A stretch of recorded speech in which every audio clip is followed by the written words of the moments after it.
OutKast, the legendary hip-hop duo from Southside Atlanta, Georgia, revolutionized the genre from 1992 until their unofficial split in 2007. While the chances of a reunion remain slim, the 12-year discography stands as an undeniable testament to their innovation, creativity, and boundary-pushing artistry. From redefining Southern hip-hop to crafting some of the most unique and influential albums in music history, OutKast didn't just dominate, they elevated the game. Their catalog remains untouchable, cementing them as the greatest rap group of all time, at least to me. And the way that I'm going to show that is more to do with like a rank, like you already saw the title, so it's going to be all albums ranked from worst to best. But really, we're starting with a 7 out of 10, which means that it's just like from great and onwards. Alright, so if you have happened to click on this video because you are a fan of OutKast, then this is not going to come as a surprise to any of you. When we talk about the lowest rated album on the list, we've got Idlewild with a 7.4 out of 10. Unfortunately, this was the way that the discography of OutKast had ended. This is the last album that we ever got, or at least for right now, which is probably forever ever. This was a soundtrack to a movie, and the way that I wish it actually went down, when we got to the interlude that actually showed a clip from the movie, it kind of reminded me that I wish that the album went for more of an audio movie in a sense. And with that being like a possibility, I feel like it definitely let itself down not having that attribute to it. So as I said, I gave it a 7.4. It's not like the whole album isn't enjoyable. Your notable songs, Idlewild Blues, Into You, or even a song like Neutron Angel, which to me kind of reminded me of For You by Prince, with like the reverse vocals. Idlewild had the potential to actually probably change how soundtracks were gonna go for movies. Did not follow through. Alright, but we go up. On the first half we got 7.6. On the second half we got 7.8. To round everything up in a total, 7.6, 7.8. Right in the middle, 7.7. So that's the total score for Speakerboxxx, The Love Below. The biggest problem with this album, it wasn't long enough. That's like the worst part of this album, is the fact that it just runs for it's either running for 2 hours or just under. The Speakerboxxx side came with more like aggression, there was a lot more songs for the club. You do have features from Lil Jon, Ludacris, Sleepy Brown, who did So Fresh So Clean, which we may talk about further into the video. Now, while there was this more aggressive, possibly more trendy aesthetic that Speakerboxxx did have, more like thugged out, there was still experimental values to the album, or this side of the album. We have Ghetto Music, which has a Patti LaBelle sample that has the track switch in and out of tempo. The mood kind of changes from a more modern at the time pop rap song to like this reverie piece of music. But of course the ones that kind of still have that OutKast feel to them. In the first half we got Bow Tie, The Way You Move. Two of the notable songs I would say is Reset and Last Call. Now we get a bit more artsy with it, like intentionally artsy, when we have to talk about The Love Below. Speaking of which, song to celebrate for a day that's belated right now. Happy Valentine's Day. And unfortunately, I wouldn't know like the theory behind the title The Love Below, but it definitely follows a concept when we talk about like kind of being misguided in relationships, really. Serious relationship, or just, one night, hello. The more positive side of the concept of Happy Valentine's Day and Prototype. But then of course, further down the track list you will see Hey Ya and Roses, which do happen to be like top 3 OutKast songs where the album does benefit. But of course that biggest letdown is the duration of the album. A lot of songs didn't need to be on that album, you know what I mean? And I think we should normalize 8 song albums, or at least a maximum 11. Now when we're at The Love Below, the only way to go is higher, man. So high we reached space, bro. Of course, meaning we've reached an 8.3 out of 10 for 80 Aliens. An album I wouldn't be mad if anybody had it at the top, because what you do get is just like there's psychology, there's sci-fi elements. Like at the time this was definitely out of pocket or out the box, innovative, as we said in the intro. And the songs that best showcase that is 80 Aliens and Elevators Me and You. While the album is definitely more concise than what we had for the speaker box in the lib below. You can even forget about me saying 80 aliens and elevators, because I can talk about Babylon, I can talk about Jazzy Bell. The songs in this album that if it doesn't catch your attention lyrically, it will catch you musically. Some of these songs will go over your head. Those like pros and cons. 6 albums, we talk about half of them. We made it to the top 3. For the next 2, we've only gone a decimal up. Starting off the top 3, Stankonia. Legendary studio, legendary album, legendary music. This actually where they broke through, like worldwide. This album did help them break through to like the UK, which is where we are. Hey. And it was songs like So Fresh, So Clean and Miss Jackson that did it. It took a minute for like the biggest success. This was probably the climax of their careers realistically. A time where the hit records came through. That psychological storytelling that you will get throughout the most part of the 12-year discography. Those songs that you will take from this, well, at least I did. So Fresh, So Clean, everybody likes that song. You're lying if you don't. Miss Jackson, like probably the best metaphorical music video and one of the best music videos of all time. What you'll see in that video is like the roof with a hole in, there's rain coming down, it being set on fire sometimes.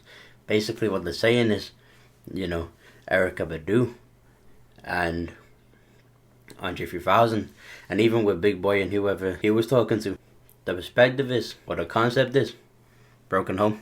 Now they're animals, I just like, they definitely just got creative with the whoo part and put an owl in there. And when Andre 3000 did Bums Over Baghdad over there, or Bums Over Baghdad, it probably did breaking through boundaries that haven't been broke before. And then that fun song, you know, like that laid back, We Love These Hoes, which has a great chorus. The cloth is a great top line behind the chorus. You know, the lyrics are funny. Not even outdated. If anything, maybe even a little before its time. We didn't know where we was going, but we're there now. Because you know, before that in The Fresh Prince was a hint to the future videos on this channel. Will Smith has said, I'm trapped in the basement, sitting on a bicycle. Girl getting on his nerves, going out of his mind. He thought she was fine. Don't know if her body is this. It's the same vibe. Now the final 2, also with an 8.4, 7-player listed Cadillac Music. The first ever album. If you haven't already, I don't know how you ended up on this video. First I want you to listen to Players Ball, and then go watch the music video. While you're listening to it the first time, write down who you think is rapping out of Andre and Big Boy. But there is a lot of songs on this album that make it like, has it deserving of a top 2 placement in this discography. I know a lot of it is samples, but I think Organized Noise just had this not necessarily unique, but distinctive when it came to the sounds that they would like to use. You'll hear a lot of phases, a lot of like, it would be chopped like it was on a turntable. Like in the song after Peaches, Ain't No Thing, they were sampling one of the lines from either, I want to say Andre 3000, his line in Players Ball, but making it sound like it was from a completely different artist album, or just that feeling in a sense, because you could tell. If you know, you know. Players Ball is a Christmas song, the same way that Die Hard is a Christmas movie. Pharrell wasn't even like big back in these days. I think he would have been in the scenes, but very underground for Pharrell Williams, who would be a notable advocate for these like high-pitched choruses. Of course, it gives it that soul vibe, that R&B vibe. And when you mix R&B, like the cool layers of R&B with 90s rap, of course, that pimp aesthetic that they was trying to go for was delivered in the only way that they can do it, at 100%. Get Up, Get Out and Crumble and Herb is kind of a juxtaposition, because Get Up, Get Out is like, stop wasting your time getting high, go out and do something. But Crumble and Herb kind of responds to that in a sense. There's way too much going on in the world, I might as well just stay here and get high. But Crumble and Herb has got that percussion, the chords, ear candy, that just like the whole production in Crumble and Herb makes it one of my favorite songs of all time, but more so one of my favorite OutKast songs of all time. Like if I'm gonna listen to OutKast, Crumble and Herb is near the top of that list. Alright, so finally, the last album, the best album, which is probably not even the highest take, Saying this album is the best OutKast album is like saying Kendrick Lamar won the Beef in 2024. Aquemini with a 9 out of 10. Where yes, I said Stankonia was like the climax of their careers, but Aquemini is definitely where they peak musically. Everything that you could say OutKast is the best for is done to the highest of levels. When we talk about Aquemini, the psychological storytelling, the innovation, that ATL flow, the triplets and stuff like this, or just songs that you would never hear, had it not been for like a lot of people, like Big Boy, Andre, the producers coming together in like in a time where rap was very region based, way before social media.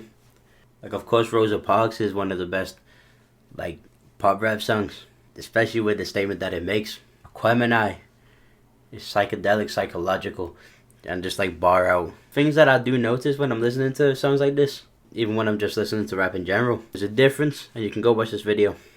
There's a difference between hip hop and rap. When we talk about the best hip hop artist, Kanye West. When we talk about the best rap artist, Kendrick Lamar. Now what did they do differently? Hip hop artist, fashion, as I said, you could say Yeezys.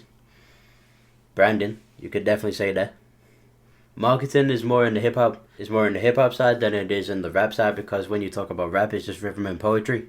And that point that I'm trying to make in the actual song Aquemini, I would notice a difference when it comes to what they're talking about. Like Big Boy was more on the hip hop side of things. Well, Andre 3000, you got a little bit more poetic in it.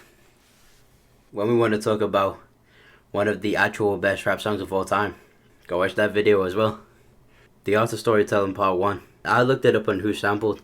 There's no samples. For a song that sounds that crazy, there is no samples. The psychological storytelling, as I want to keep saying, it sounds like I'm Anthony Fantano or somebody. But really something that I do cater towards when I'm making my own music, you know what I mean? One of the influences that I do take from that, the Art of Storytelling, is a huge influence. OutKast do the chorus is the best when it comes to making a song catchy. Liberation kind of just has all the qualities. It sits onto production well. CeeLo Green's on there and so is Erykah Badu. If it doesn't sound like I know what I'm talking about, I apologize, because I did study music in college. The people that are the best rap groups, there's only two right answers. Like of all time, there's only two right answers. Migos fall somewhere in the... And for me, they're like probably second, and I apologize. But that takes nothing away from Wu-Tang Clan. Like, you know what I mean? I surrender. White flag. I'm protecting my neck. OutKast for me, number 1. Migos, number 2. Wu-Tang Clan, number 3. Let's just say when it comes to a lot of things, in hip-hop at least, Atlanta does it the best. Like, comment, subscribe. That's Colin, that's South, that's OutKast, best rap group of all time. Of course, Aquemini being the best album. Unfortunately, Idlewild, no surprise, being the West. But that's me. I'm gone. I apologize. I'm done.